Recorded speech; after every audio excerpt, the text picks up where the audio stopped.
was the best 60 seconds of my life. Hello everyone and welcome back to the Romans podcast, and welcome to another tactical breakdown from me, George, this time looking at the 2-2 draw to Hornchurch. And yeah, this one's going to be a lot more positive. I got a real spring in my step actually after that result. People will say it's only a draw, and yeah it is. Realistically, does it help our relegation chances that much? Not really at all. The singular point isn't really going to help us much in the grand scheme of things. But in isolation, this result was immense. I really enjoyed that one. I think it was just a perfect storm, really. The sun was shining, beautiful weather, then going to Twerton Park, having a couple beers with the friends, and then seeing that performance from 2-0 down against a team second in the league to go 2 up. The limbs were immense, like, it was insane. Injuries were literally caused, if you've seen Joe. That's what Bath City limbs does to a man. A really good day. I think I got really swept up in the occasion of this one. As I said, the sun was absolutely shining. Went for a stroll in the centre of Bath earlier that day, went to get some Mother's Day presents, but to be honest, probably the best Mother's Day present you could get your mum, an early present, was to take her to this match the day before. But yeah, so I ended up being a little bit late to the game because I'd taken a lovely stroll in Bath, just enjoying the weather. It was amazing, and it's bloody hot out there again today. It seems like we finally hit a nice bit of good weather. Finally, took us ages, but I love sunny weather, so it's always going to put me in a good mood, but not quite now because it's really hot in here, but I can't open a window because it'll make the audio dodgy. It was just a lovely occasion, really. You might say a perfect storm for a good result, and I do feel like it was. I think everyone, given our recent form, and given Hornchurch's recent form, where they are in the table compared to us, second in the league, I think everyone expected a loss, and even some people expected us to be absolutely battered. Even our record against Chelmsford and Hampton and Richmond in the last few weeks, you couldn't rule it out, to be honest. So I think everyone was going to Twerton Park more for the occasion, really, enjoying the sun, having a nice few beers with friends, just going to watch a nice game of football. And ultimately, if we lose, we lose. I don't think many people are harbouring much expectation of us getting anything out of this one. So I think it was more of a surprise than anything that we did, especially after going 2-0 down, which at half-time everyone sort of wrote us off, understandably. We went in expecting a loss. 2-0 down at half-time, even though I don't think we really deserved to be. I think we were pretty decent in that first half. We held our own and were quite unfortunate to be 2-0 down.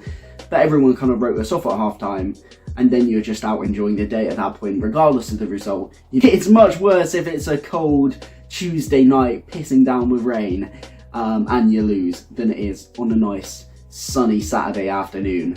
Going 2-0 down, as I said, no one gave us a chance. And yeah, I haven't experienced limbs like that at Twerton Park. For those who don't know, I haven't actually experienced a win since I've gone to watching Bath, which is a bit insane, to be honest. Most people can't believe it, but just unlucky, I guess. A lot of the wins we had, I unfortunately didn't make.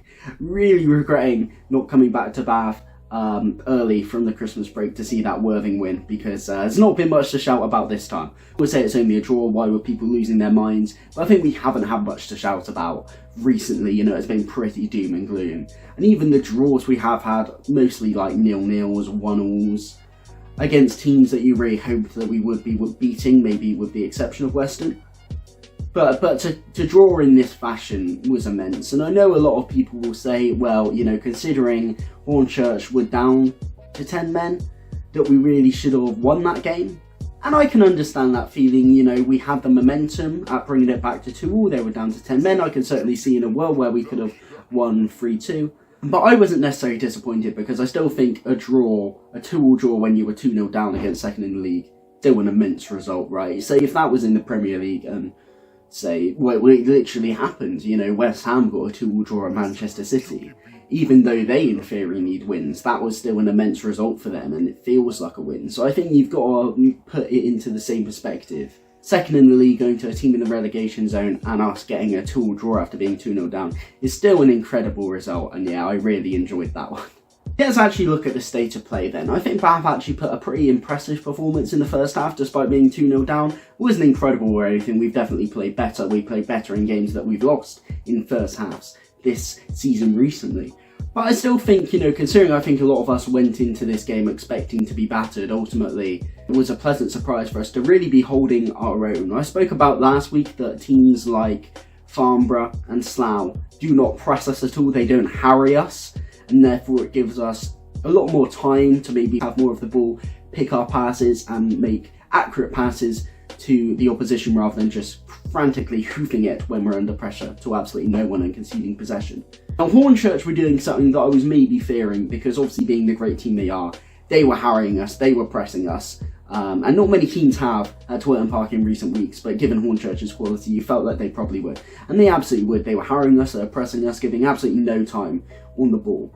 But what I was impressed is, rather than that being an excuse for us to just hoof it long to absolutely no one, Batten still did do that a couple times, and he's always got that in his locker. He did against Farnborough as well. He'll always have an occasion where he'll just hoof it long to no one, and it's like, oh, come on, man.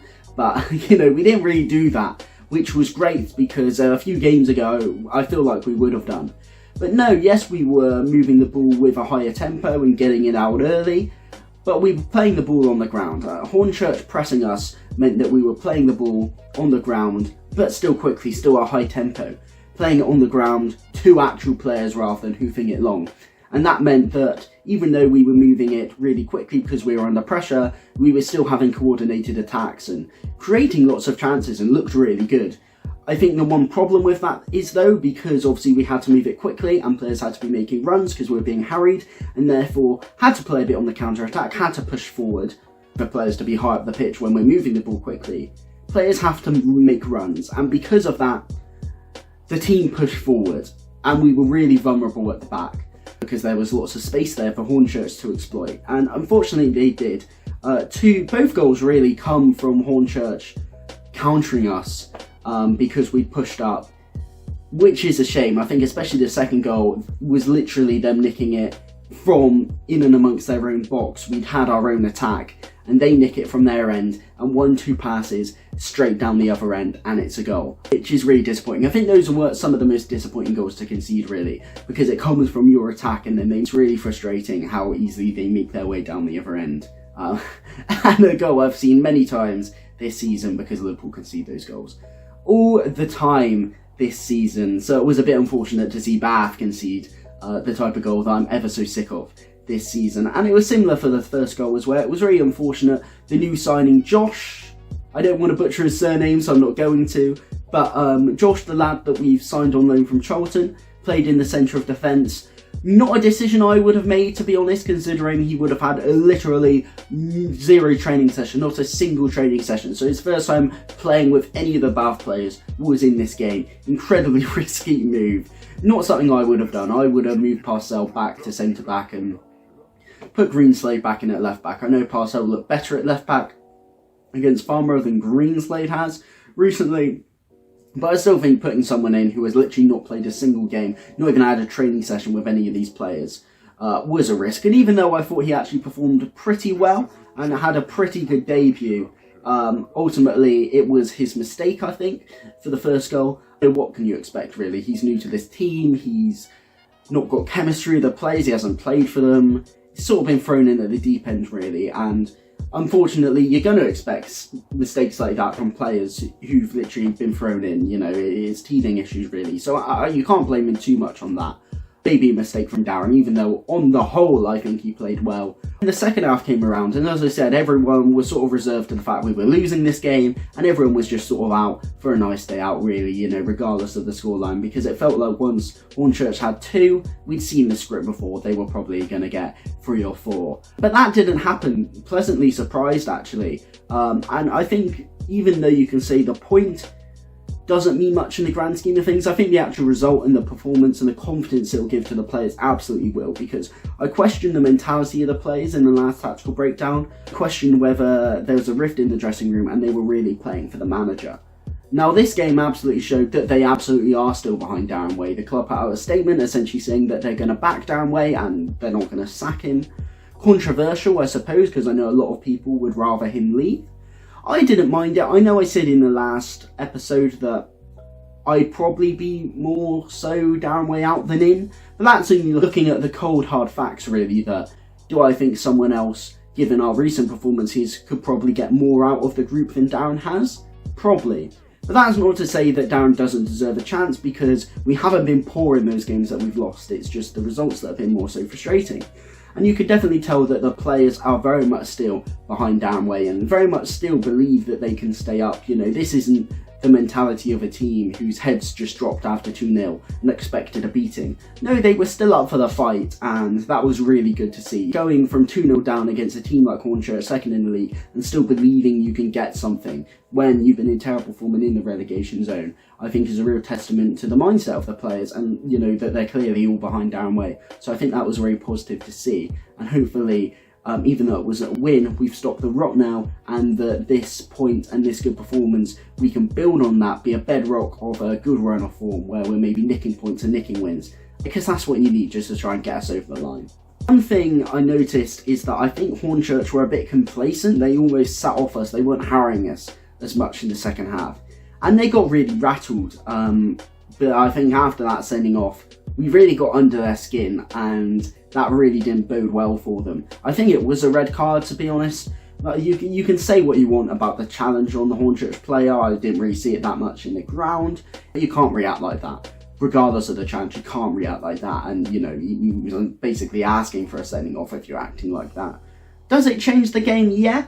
But we were already 1-0 up at that point, so we were already playing really well. I think one thing that worked really well is not only were we actually passing the ball directly to players rather than hitting and hoping, but we had players anticipating the moves, making runs, getting into the right areas, and anticipating the balls. You know, both goals is a ball put in, and then someone is in the right place at the right time, anticipating that ball and putting it in the net. The first one that Scott Wilson puts in, you know, from Windsor's, I think it's a cross-come shot really, but Windsor's ball in, and Wilson's anticipated it and put it in. Ultimately, is it probably going in from Windsor? Probably, and it was a tight offside. If I'm being honest and unbiased, I think it probably was offside. It looked offside in the ground, and I think it's one of those things where if Scott Wilson doesn't touch it, it probably goes in anyway. So the fact that Scott Wilson was probably onside would make me tear my hair out when I thought that was going to be disallowed. Thankfully it wasn't, even though it probably should have been. But you know, we got the goal regardless. It was great play from Wilson by anticipating that ball from Windsor. And then the Batten goal, it's Batten anticipating the knockback from Parcell. It's quite funny because as soon as Greenslade come on, we were all slagging off his long throws, and we were so thankful he wasn't on the pitch because we were doing non-long throws, like short throws, and we're having so much more success with them. And we're like, oh, Greenslade's come on, that means we're going to have long throws to absolutely no one. But obviously the Batten goal comes from a long throw, which was quite funny. And listen, fair play. I think, you know, I've been critical of playing long balls, and both goals really come from long passes over the top, getting in behind the defence.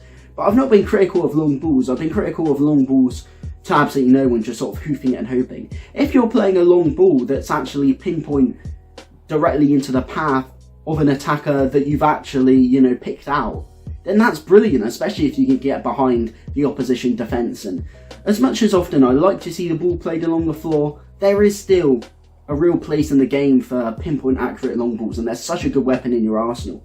So if you can actually do it correctly and accurately, then you'll have real joy, and both goals come from that. And as I said, we're really improving. We're playing the ball quickly, but not frantically. We're actually playing it to people, and when we're hitting long balls, we're playing it directly into an attacker that the player has picked out, and we're following up on attacks rather than sometimes players having attacks and there's no one to support him. Alves has found himself in that position a few times. Players are supporting the players in attacking areas, following the runs, anticipating the passes and scoring those knock-ons. Great to see, and a great team performance. It did feel like we had the momentum in the game. As I said, Hornchurch were absolutely rattled to really go on and win the game, so it was maybe frustrating and disappointing that we didn't. There was one guy in front of me who was really disappointed and basically felt as if it was a loss because we didn't win the game even though we were down to 10 men. I can understand that. Down to 10 men, we had the momentum in the game. If anyone was going to score a third goal, it was us. But also at the end of the day, given the form we're in, and given we were 2-0 down, to bring it to 2-2, it wasn't, red card or not, it was probably a big ask for us to score 3 goals in a game.